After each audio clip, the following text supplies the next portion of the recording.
Apa yang Reza alami sebenarnya adalah fase klasik dalam perjalanan jiwa manusia. Dalam spiritualitas, ini sering disebut sebagai Dark Night of the Soul, malam gelap bagi jiwa saat semua hal yang dulu dianggap berarti mulai terasa hampa. Dulu dia bilang, saya pengen terkenal, dan semesta memberinya itu, subscriber, panggung, musik, eksistensi. Tapi lalu dia bilang, saya nggak bahagia. Itu artinya, apa yang dia cari bukan berada di luar, tapi di dalam. Ketenaran adalah ilusi yang dikejar ego.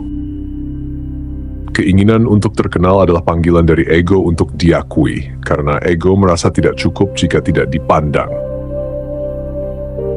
Tapi semakin tinggi seseorang terbang lewat sorotan, semakin ia merasa kehilangan pijakan. Dan akhirnya muncul pertanyaan eksistensial, kalau aku sudah dilihat banyak orang, tapi aku sendiri nggak bisa melihat diriku sendiri, apa gunanya? Itulah momen ketika jiwa mulai memanggil pulang. Pulang dari kesibukan ke keheningan, pulang dari citra ke jati diri, pulang dari dunia luar ke kedalaman batin. Konflik adalah gerbang pertumbuhan. Beef yang dulu terjadi bukan sekadar soal beda pendapat. Itu adalah gesekan antar ego, dan itu diperlukan. Gesekan itu memaksa seseorang untuk melihat bagian dirinya yang reaktif, keras kepala, atau masih terluka.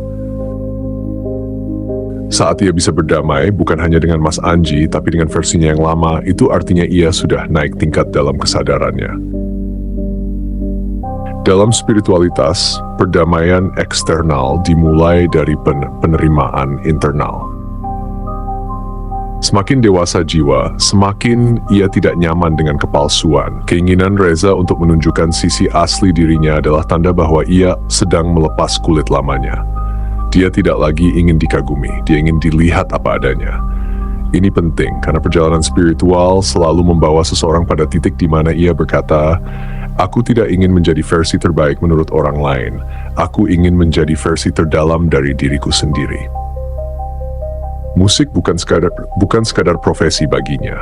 Itu adalah bahasa jiwa.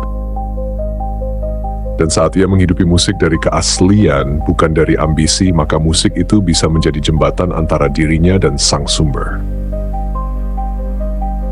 Ketika dia merenung dan melihat dirinya 6 tahun lalu, ia bukan hanya bernostalgia, sedang mengalami proses integrasi.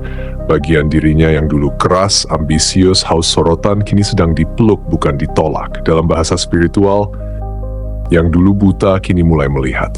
Yang dulu terjebak, kini sedang dibebaskan.